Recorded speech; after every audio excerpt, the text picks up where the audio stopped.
आज की कक्षा में आप सबका स्वागत है। आज हम लोग पढ़ेंगे संस्कृत सरिता भाग 3, यानी ये क्लास 7th की पुस्तक है और इसका भाग 3 हम लोग पढ़ेंगे और तीसरा पाठ पढ़ेंगे सुभाषितानी। सुभाषितानी में हम लोग सबसे पहले ये जाने कि सुभाषितानी है क्या। संस्कृत साहित्य को नीति सिखाने वाला साहित्य भी कहा जाता है, क्योंकि संस्कृत भाषा नैतिकता से, मोरल से परिपूर्ण होती है। क्योंकि इस भाषा के साहित्यकारों ने अपने अपने साहित्य में नीति संबंधी बहुत सुंदर सुंदर रचनाएं की हैं। जीवन में सफलता प्राप्त करने के लिए इन रचनाओं के अनुकूल आचरण करना बहुत आवश्यक है। समय समय पर इस सुभाषित वचनों का अथवा सदुक्तियों का पालन करना नितांत जरूरी है। हितोपदेश, पंचतंत्र, मित्रभेद और नीति शतकम आदि संस्कृत के कुछ ऐसे ग्रंथ हैं जहाँ सूक्तियों की भरमार है। यहाँ पर उन्हीं ग्रंथों से सुभाषित वचनों का संकलन हुआ है।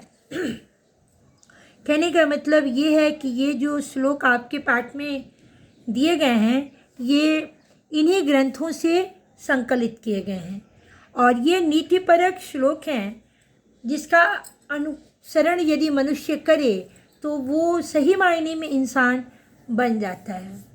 सबसे पहले पहला श्लोक है, इसमें परिवर्तिनी संसारे मृतः को व न जायते। कहने का मतलब ये है कि संसार जो है परिवर्तनशील है। यहाँ जो मरते हैं वो जन्म लेते हैं, ये सब कोई जानता है। स जातो येन जातेन याति वंश समुन्नतिम। कहने का मतलब यह है कि यहाँ पर उसी व्यक्ति का जन्म लेना सफल है जो अपने वंश की उन्नति करता है। यानी जो व्यक्ति अपने वंश की उन्नति करता है उसका जन्म लेना सफल है। नहीं तो ऐसे तो संसार में मनुष्य जन्म लेता है और मरता है, लेकिन जीवन उसी का सफल है जो अपने वंश की उन्नति करता है। संपत्तो च विपत्तो च महताम एक रूपता, उदय सविता रक्तो रक्ताश्चास्त समय तथा। संपत्तो यानी संपत्ति में, च विपत्तो और विपत्ति में, महताम एक रूप था। जो महात्मा होते हैं, सज्जन पुरुष होते हैं, वो संपत्ति और विपत्ति यानी सुख और दुख दोनों में समान होते हैं, एक समान रहते हैं। कैसे? तो जिस प्रकार उदय सविता रक्तो, उगते समय सूर्य का रंग लाल होता है, रक्ताश्चा अस्ति समय, और अस्त होने के समय में भी सूर्य का रंग लाल होता है, वैसे ही महात्मा पुरुष जो होते हैं वो संपत्ति और विपत्ति दोनों में एक समान रहते हैं। तीसरा श्लोक है, आलस्यम ही मनुष्याणाम शरीरस्थो महारिपुः नास्त उद्यम समो बंधु यम कृत्वा नावसीदति। आलस्य मनुष्य के शरीर में रहने वाला, शरीरस्थो मनुष्य के शरीर में रहने वाला महान शत्रु है। नास्त उद्यम समो, परिश्रम की तरह भाई नहीं है। यम कृत्वा, जिसे कर कर मनुष्य खुश होता है। कहने का मतलब ये है कि मनुष्य के शरीर में रहने वाला आलस्य मनुष्य का सबसे बड़ा शत्रु है और यह परिश्रम की तरह भाई नहीं है। जो परिश्रम को करके मनुष्य सुखी होता है और आलस्य को करके मनुष्य दुखी होता है। पृथ्व्याम त्रीणि रत्नानि, पृथ्वी पर 3 रत्न हैं।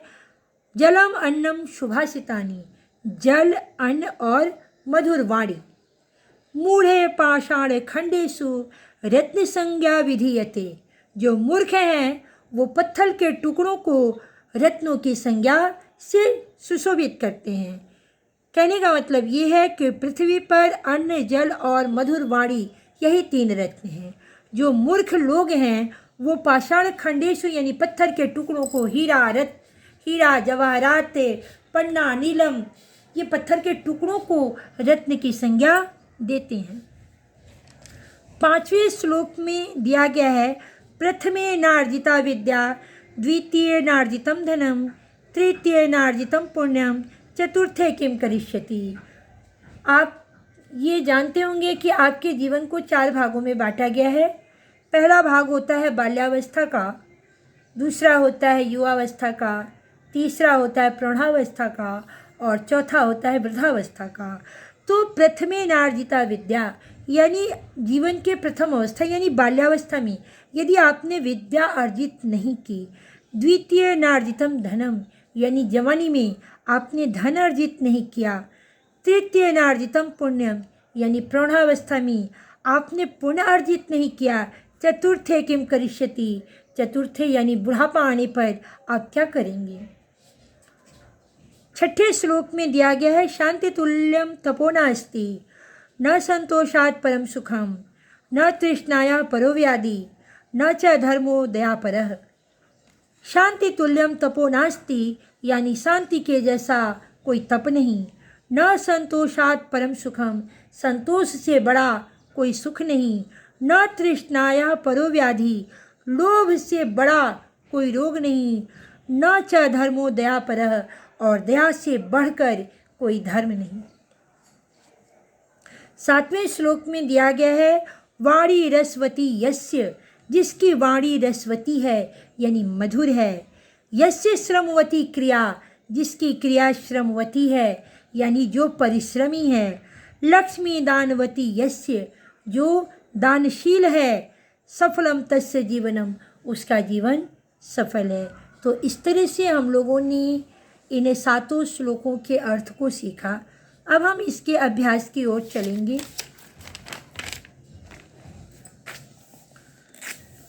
पहला प्रश्न है एक पदेन उत्तरत, एक पद में उत्तर देना है। उदय सविता कीदृशः भवति, प्रातःकाल उगने के समय सूर्य का रंग कैसा होता है, रक्तः। पृथ्व्यां कानि रत्नानि सन्ति, पृथ्वी पर कितने रत्न हैं, तो त्रीणि। मनुष्याणां शरीरस्थो महान रिपुः कः, मनुष्य के शरीर में रहने वाला महान शत्रु कौन है, आलस्य। प्रथमायाम अवस्थायां किम करणीयम, जीवन की प्रथम अवस्था में यानी बाल्यावस्था में क्या करना चाहिए, विद्याम अर्जितम विद्या को अर्जित करना चाहिए। संतोषात् परम किम न अस्ति, संतोष से बढ़कर क्या नहीं है, सुखम। अस्त समय सूर्य की दिशा भवति, डूबने के समय सूर्य कैसा होता है, रक्तः। मूढ़ कुत्र रत्न संज्ञा विधीयते, मूर्ख किसे रत्न की संज्ञा देती है, पाषाण। क्रिया की दिशा भवितव्या, क्रिया कैसी होनी चाहिए, श्रमवती। क्वेश्चन नंबर 2 में एक वाक्य में उत्तरत, एक वाक्य में उत्तर देना है। पृथ्व्यां कानि त्रीणि रत्नानि सन्ति, पृथ्वी पर कौन से 3 रत्न हैं। पृथ्व्याम अन्नम जलम सुभाषितानि त्रीणि रत्नानि सन्ति, पृथ्वी पर अन्न जल और मधुर वाणी 3 रत्न हैं। कस्य जन्म सफलम भवति, किसका जन्म सफल होता है, तो यस्य वाणी रसवती, जिसकी वाणी रसवती हो, क्रिया श्रमवती, क्रिया श्रमवती हो, लक्ष्मी दानवती च भवति, और लक्ष्मी दानवती हो यानी जो मीठा बोलता हो, परिश्रमी हो और दानशील हो, तस्य जीवनम सफलम भवति, उसका जीवन सफल है। कस्या परः व्याधि नास्ति, किससे बड़ा रोग नहीं है, तो तृष्णाया परः व्याधि नास्ति, यानी लोभ से बड़ा कोई रोग नहीं है। महताम रूपम कीदृशं भवति, महात्माओं का रूप कैसा होता है, तो संपत्तो विपत्तो च महताम एक रूपता भवति, संपत्तो विपत्तो च महताम एक रूपता भवति, यानी संपत्ति और विपत्ति में महात्माओं में एक समानता होती है। जन्म कदा सार्थकम भवति, जन्म कब सार्थक होता है। येन जातेन वंश समुन्नति भवति, जिसके जन्म लेने से वंश की उन्नति होती है। तदा, तब जन्म सार्थका भवति, तब उसका जन्म सार्थक होता है। तदा तस्य जन्म सार्थकम भवति, तब उसका जन्म सार्थक होता है। मनुष्य कदा दुखम आपनोति, मनुष्य कब दुख प्राप्त करता है। मनुष्य आलस्यम कृत्वा दुखम आपनोति। मनुष्य आलस्य करके दुख प्राप्त करता है। शांति तुल्यम किम न भवति। शांति के समान क्या नहीं होता है? तो शांति तुल्यम तपः नास्ति। शांति के समान तप नहीं है। द्वितीयाम अवस्थायाम किम करणीयम। अपने जीवन की द्वितीय अवस्था में क्या करना चाहिए? तो द्वितीयाम अवस्थायाम धनार्जितम करणीयम। जीवन की दूसरी अवस्था में यानी युवा अवस्था में धन अर्जित करना चाहिए। क्वेश्चन नंबर 3 में संधि विच्छेदम व कुरुते। संधि अथवा विच्छेद करना है तो नार्जितम का संधि विच्छेद करना है। न जोड़ अर्जितम। रक्ताश्च अस्त समये। रक्तः जोड़ च जोड़ अस्त समये। रक्ताश्च अस्त समये। रक्तः जोड़ च जोड़ अस्त समये। तपो नास्ति। तपः जोड़ नास्ति। विसर्ग ओकार में बदल जाता है। न अवसीदति।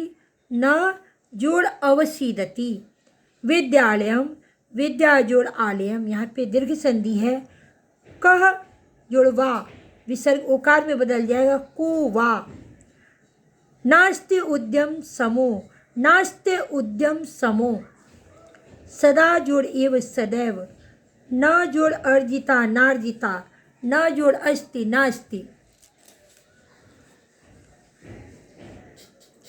क्वेश्चन नंबर 4 में संस्कृत में अनुवाद करना है। गुणों की सब जगह पूजा होती है। गुणानाम सर्वत्र पूज्यते। गुणों की सब जगह पूजा होती है। पृथ्वी पर 3 ही वास्तविक रत्न है। पृथ्व्याम त्रीणि एव मूलम रत्नानि सन्ति। या वास्तविक रत्नानि सन्ति। क्वेश्चन नंबर 4 के ग में है सज्जनों की संगति करना चाहिए। सज्जनों की सज्जनानाम संगति करणीया। संतोष से महान सुख नहीं। संतोषात परम सुखम नास्ति। संतोष से बड़ा सुख नहीं। आलस्य हमारा सबसे बड़ा शत्रु है। आलस्य अस्माकं सर्वश्रेष्ठ शत्रु अस्ति। आलस्य हमारा सबसे बड़ा शत्रु है। उगने के समय सूर्य लाल होता है। उदय सूर्य रक्तः भवति। क्वेश्चन नंबर 5 में हम लोगों को वाक्य बनाना है। संस्कृत वाक्य निर्माणम कुरुते। सदा। रामः सदा हस्ति। राम हमेशा हंसता है। परम। सह परम गुणवान अस्ति। वह श्रेष्ठ और गुणवान है। सविता। प्रातः सविता उदयति। प्रातः काल सूर्य उगता है। व्याधि। ज्वरः एकः व्याधि अस्ति। बुखार एक रोग है। तृष्णाया। तृष्णाया सर्वथा त्यागः करणीया। तृष्णा का हमेशा त्याग करना चाहिए यानी लोभ का हमेशा त्याग करना चाहिए। सुखम। अहम सुखम अनुभवामि। मैं सुख का अनुभव करता हूँ। क्वेश्चन नंबर 6 में हम लोगों को खाली स्थान को भरना है श्लोक की सहायता से। प्रथमेनार्जिता विद्या। द्वितीयेनार्जितं धनं। तृतीयेनार्जितं पुण्यम। चतुर्थे किम करिष्यति। खा में है वाणी रसवती यस्य। यस्य श्रमवती क्रिया। लक्ष्मी दानवती यस्य। सफल्यम तस्य जीवनम। इस प्रकार से मैंने आपको पाठ 3 का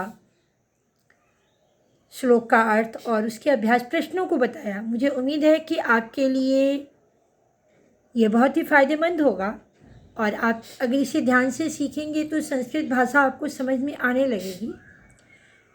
मेरा प्रयास अगर आपके लिए लाभकारी हो तो आप वीडियो को लाइक कीजिएगा, चैनल को सब्सक्राइब कीजिएगा और आपको ये वीडियो कैसा लगा अपने विचार अवश्य भेजिएगा। धन्यवाद।